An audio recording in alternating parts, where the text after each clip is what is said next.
going on, guys? Welcome to today's video. Today I'm going to walk you guys through a day in the life of a family medicine resident going through an OB nights rotation.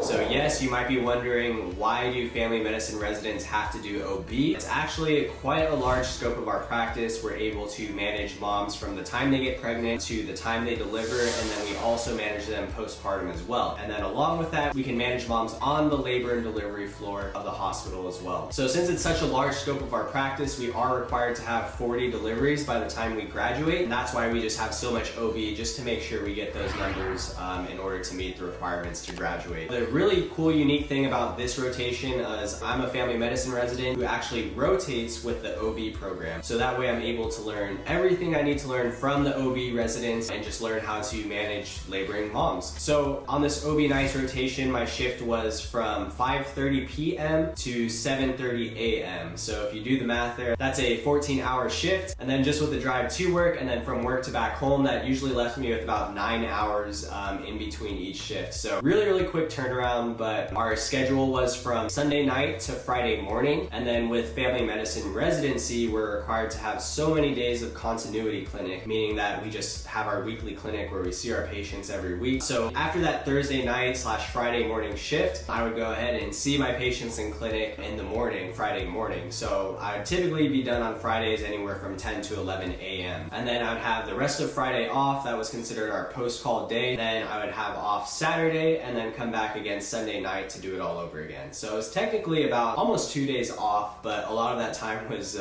spent sleeping and trying to shift back and forth from day and night schedule. So that was our shift. My daily routine was I typically woke up anywhere from 3:30 p.m. to 4:30 p.m. If I was feeling really rested, I'd wake up at 3:30 p.m., go ahead and hit the gym, shower, change at the gym, and then go ahead straight to work. But most of the days I was pretty tired, so I woke up around 4:30 p.m., just got ready here at home, and then went to work. My role as a family medicine resident on the OB labor and delivery team was basically just manage uncomplicated pregnancies, moms who were laboring who had really no issues. So typically when I got to work, I'd pick about 1 to 2 babies and then just follow them throughout the entire shift and then cross my fingers and hope that they delivered during that shift. The great thing about being on the night shift is usually inductions of labor started in the morning. Towards the end of the night, moms usually delivered if they were being induced, or if moms were coming into the hospital like for an emergency or something like that, or they just weren't feeling well, they typically delivered during that shift as well. So plenty of opportunities to get deliveries. So as far as procedures, I was basically doing the full scope of managing my own patients. I was consenting them for deliveries and blood transfusions. I was scanning them just to make sure that their baby was vertex before the delivery started, placing internal monitors. I was doing my own cervical checks. Basically, I was doing everything up to C-sections. Now, like I said, if you do decide to do an OB fellowship through family medicine, that's just a 1-year extra fellowship where you get trained in managing high-risk OB patients as well as trained in C-sections. So it's something you definitely can still do as a family medicine resident if you do want to do that 1 extra year of training. So for the OB nights, it's actually one of our months that we are allowed to take vacation. So I did take vacation at the end of the rotation, meaning that I only did 15 shifts during the month. And then during those 15 shifts, I got 20 deliveries total. So I averaged just above 1 delivery per day, which was I felt like that was pretty good, and I was pretty lucky to experience that. So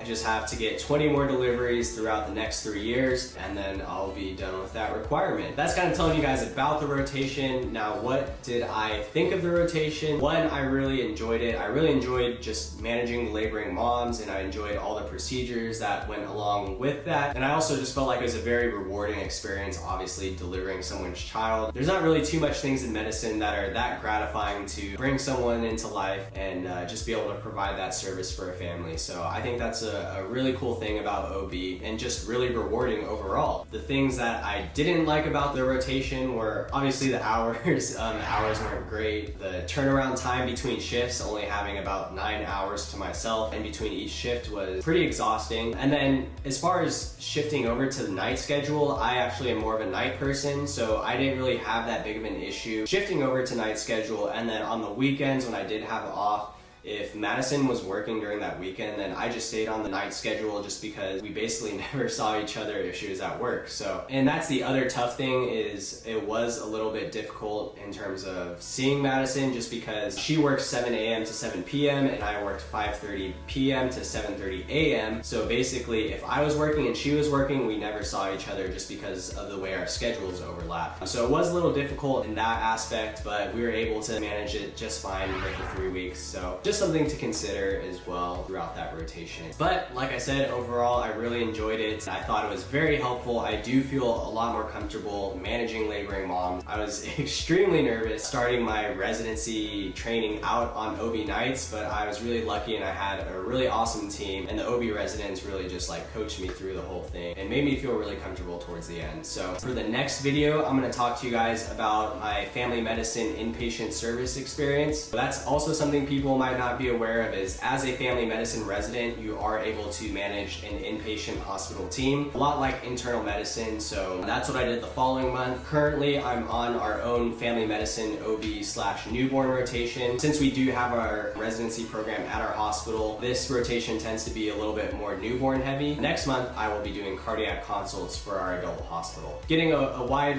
variety of training here, but it's been pretty good so far. Having one day off is a bit of an adjustment. Also guys, just want you guys to give a very warm welcome to Harry Carnes. He's going to be editing these YouTube videos, so if you guys are interested in following him and checking out his work, I'll leave all of his social media down below. But just want you guys to thank him and welcome him to the team. Make sure you guys subscribe to the channel and turn on the post notifications for updates, and then make sure you guys comment down below what you guys thought of OB nights, what you guys want to see me post in the future. Just because I will be having Harry edit the videos, it'll be a lot easier to get more videos out. So I'm always interested in hearing what you guys want to see next. Thank you guys so much for watching, and I'll see you guys next time.